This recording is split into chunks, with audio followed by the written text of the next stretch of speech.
This channel was created to help you get a deeper understanding of betting. In this video, we're going to discuss what mistakes punters make and what you can do about it. Let's crack on. So we titled this, Don't Make These 15 Sports Betting Mistakes. That of course is if you want to be a winner. So first things first, lazy gamblers. Formulating an opinion without knowledge or research is paramount to failure. Expecting others to do the groundwork, that's just a lazy cop-out, yes? Free tips are fine, but you've also got to research them yourself. Being easily swayed in things like forums, and following people blindly is also a bad method. So read, listen, and learn, but more importantly, put in the effort. Arrogance. Now this one really brings me down because you've seen it all the time. There's always this Mr. Know-it-all, people who are overconfident in their own ability, but without the results to support it. They suffer from self-denial. They talk and talk without listening. So, be humble, learn from others, and do things right. Now let's get on to the juicy stuff. Right, no concept of odds. You've got to ask yourself, what is the probability of an occurrence happening? You know that a flip of a coin is a 50-50 chance. So the occurrence of that happening on the heads or tails is odds of 2 and 2. Think it through. Think about all the contingencies involved. Take a tennis game, for example. You've got to ask yourself, is that player going to be motivated? Say a top player at a small tournament. Are they going to be motivated to put in a big effort? Or are they just using that tournament to get to the stage that they wish to? Right. Also, what about the surface? Are they suitable to that? Are they better on clay? Are they better on hard court? Do they like indoor courts? Yeah. Look at a player, once they're on the court, look for injuries. Are they bandaged? Are they carrying any kind of pain bandages, anything like this, right? Just watch. And also the proximity of the last tournament. If they won a big tournament on a Sunday night and they're supposed to turn up for the next tournament on a Monday and play a game, the chances are that they're not going to win, right? So be realistic, right? Lack discipline. Now, mood and emotions shouldn't swing you. Yeah, bookmakers want you to chase losses. That is how they make money. It's a big problem with gambling, but that's how bookmakers really do cash in on these punters that have lost the plot. Yes, so also getting greedy, betting out of proportion. Imagine that you started betting, 10 on everything, and you kept winning. There's no point in raising it to 50 or to 100 because you'll soon give it back. You've got to stay within your scope. So take control of the situation. Having incomplete information, take a confirmation bias, for example, right? It's not balance if you think about it, because all you're trying to do in this instance is sort of force something on yourself. You're trying to convince yourself that it's the reason why that player or that team's going to win. You've also got to look at the other aspects. You've got to look at the opponent. You've got to look at the circumstances, right? There's a reason for the odds. So keep up to speed with any changes. It could be weather, it could be team news, it could be anything. And you do that by sourcing information. So on this one, I just want to mention that, betting the team is wrong. If you've got a favourite team, stay away from betting in that match. If you've got a favourite player, it's probably not the bet for you to make, yes? Teams with big followings are often overbet. So take the Manchester Uniteds, the Real Madrid, Barcelonas. Bookmakers know that these bets are going to be very popular at the weekend. They're going to go into all of the accumulators. They're going to go into every type of bet. So they mark the odds down. And when they mark the odds down on one side, the odds are marked up on the other side. So sometimes your advantage is in taking on the obvious. Also, everyday gamblers prefer betting on yes. And by yes, we mean, if you was betting on a 2.5 goal game, under over, they will want to bet on it being over. It's the same in NFL. If it was like a 43.5, they would want to bet on over. NBA 220 over, right? They always want to bet on both players, both teams to score, and so on. Now, the moral of the story is, because of that, bookmakers lean a bias towards the positives, and on the negative side, that's where you can make often your profits. So avoid also bias towards favourites. Now, most of the action is around the favourites. You see this on the betting exchanges as well. You know, if a horse is being offered, say, at odds of 2-1, and it's on the betting exchanges at 3.25, right, you'll see that people are buying and selling at those odds, right? Whereas really, you've got to probably look a little bit beyond them if you really want the value over the long term. Yes, so betting the favourites, have an opinion by all means, but don't just automatically think that a favourite has the best chance or the chance within that you know, what margin it should be, right? So bet the odds and not the player or the team. Also, betting with the crowd, right? You're often, by doing this, you know, the market is over interpreting the signals. If they see money coming for one player or one team, one horse, you know, the odds start dropping. They might, it's often exaggerated, right? Line movement is often also manipulated. I've done it myself, you know, as a bookmaker on the course. You push something out without taking a bet on anything else, but you know, you just want to lay it. You want to force the market, and sometimes you want to force it for one reason, because you want to bet it yourself, right? And you'll force the others to copy you, and then you can start getting your own money on, you see? So there's ways you can manipulate markets, and you need to think a little bit outside the box, right? Also, that sunk cost fallacy, chasing the steam, as the Americans call it, right?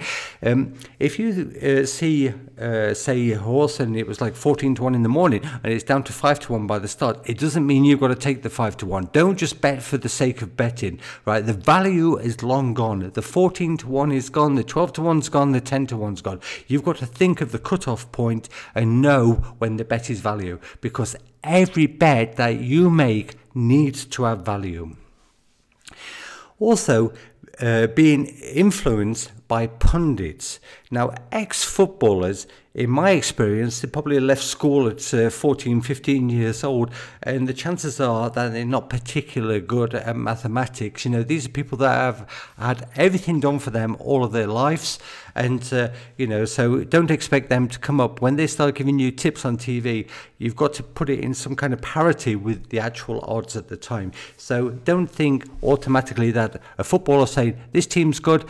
If you look at history tells you a lot of footballers went bankrupt through betting with all the money that they made. Yes, racing personalities are not professional punters. They can talk a good talk, they can tell you about the horse, they can tell you about the conditions, they can keep you informed, but you know, the moral of the story is, if they were big professional punters, they wouldn't be sitting on television telling a story and making a few £100 a day, right? So the other thing is, I would just want to pick up on this one, is that websites that are promoting tips are often affiliate websites. If you see a link to a bookmaker on that website, right, you know that they're getting a share of the losses of the people that they send over to that bookmaker. So they're giving tips. The punter goes over to the website, signs on to, say, Ladbrokes, right, and then from then on in, every bet that guy makes at Ladbrokes, these website owner gets like 30%. You see that through these live scores, you see that through even odds portals, odds checkers and so on. They're just glorified affiliate websites. So don't expect any kind of help from them. You know, your job is to separate the wheat from the chaff, and that means, you know, learning who you can listen to and avoiding those who you shouldn't be listening to. Now, this is a really big issue, and, you know, failing to line shop. You've got to think that, you know, you are on one side of the boxing ring and the bookmaker is on the other side of the boxing ring, and they've already got their gloves on with lead inside them. You know, they've already got the advantage as it is. So you've got to forget loyalty. Bookmakers are not your friend, right? It's your job to get as many accounts as possible, so you can increase the odds that you are getting. Imagine that you was breaking level every day just by betting odds of 2, just on that throw of a coin, and every day you was just breaking level. If you could start getting those odds up to 205 just by shopping around, right, you would start making a profit. It's only 2.5%, but that 2.5% over time, it accumulates, you know. I mean, banks pay 2.5% a year. If you're getting 2.5% pro bet, then you're making, you should be ahead of the game, yes? So use all the options to create bigger odds. And this is what I mean by that, right? You imagine that you're going to even a professional sports betting site like Pinnacle Sports, and you're betting win on the home team, or it's minus 0.5, right? Often they have the 2 different odds for the same bet. It's actually the same bet. And you can do this also with, let's just make it really simple for you. If you was betting a draw and an away team, and the draw was, this double chance was being offered at odds of 2, right? But the draw was 2, you could find the draw at odds of 4.2 on one website, and you could find the away team at odds of 4.2 on the other side. By betting them separately, you could create yourself odds of 2.10. So often, you know, you have to dig a little bit deeper, sometimes within the bookmaker's website, and other times just by shopping around and taking part of the bet here and part of the bet there. As you progress, you can start doing it with quarter ball, 3/4 balls, drawn out bets, plus ones and whatever, right? But you do need to understand it if you really want to take advantage. So open as many accounts as possible, betting accounts as possible, and work on getting the very best odds. Honestly, anything else is simply naive. Also, betting strategy. A lot of amateurs, they just bet what they've got in their pocket. Yeah, you need a proper staking plan. You need an efficient bankroll management, and so the way you do this is you sort of consider the number of bets that you're going to be making. You consider what cash you've got in hand. You consider the number of bets. You consider the odds of those bets, and you consider the strength of those bets. Right? If you're doing 100 a month and you're just flatlining, you know, because you're getting this from like a value betting website, right? Then you might just want to do 1% on each. But if you're getting different scenarios, then you know you've got to sort of think it out for yourself. So streamline based on results and changing circumstances, because your circumstances as you improve your betting are obviously going to affect this. Yes. So bet more on high value odds and less on minimal. I was going to say that you know, if you're using software and you're getting like a tip that one's got like a 3% advantage, another one's got 15% advantage, why would you want to bet the same on a 3% advantage as you want to bet on a 15% advantage? It's just crazy. So don't listen to people who are always saying, you know, always level stake betting. It's fine for certain scenarios. You know, if you're just betting blindly, always getting those odds of like 2.05 on that flip of a coin. But if you get a bigger advantage, maybe bet a bit more on it. If you've got a stronger bet a bit more on it. And, you know, the everyday stuff, then it's your bread and butter, then it's your sort of minimum bet, yeah? Right. Gambler's fallacy. Now, I must admit, I do salute magpies, but that's about it. When it comes to gambling, I am not in the slightest bit superstitious, and nor should you be. Anybody who's superstitious believes that this one's going to win because it's got a number on its back that you like is simply, well, plain stupid. Yeah, you've also got to think that the past doesn't influence the future. If you've just thrown a coin 5 times and it landed on heads 5 times, it doesn't mean it's going to start landing on tails now to balance it.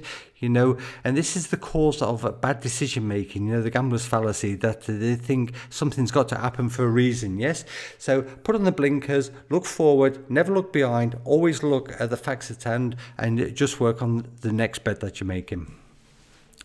I would also suggest on that note that you learn to keep records, because monitoring performance gives it a deeper understanding. So, you know, go out there, collect your data and analyze your results, yes? And pay attention to the detail.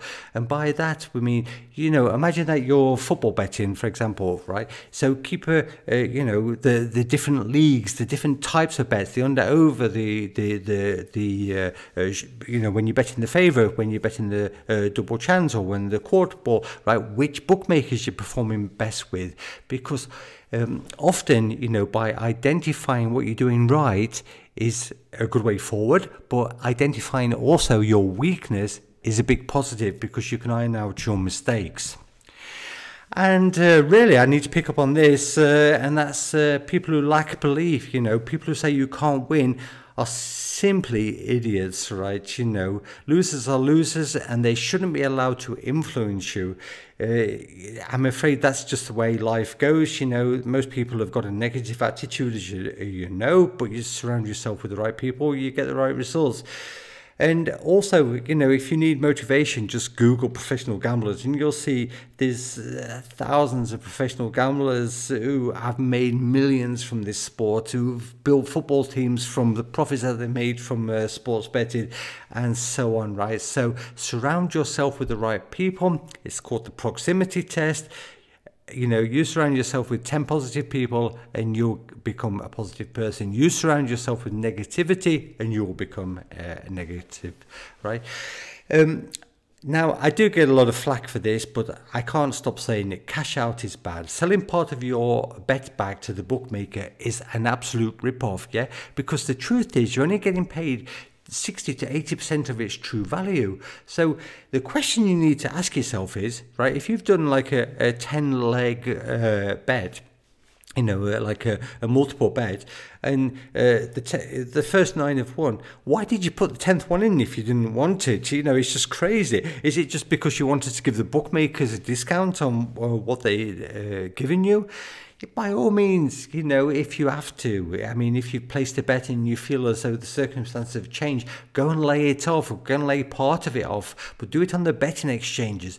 You know, edge, cover, everything's fine, but you've just got to make sure that you get a value betting option on the opposite side.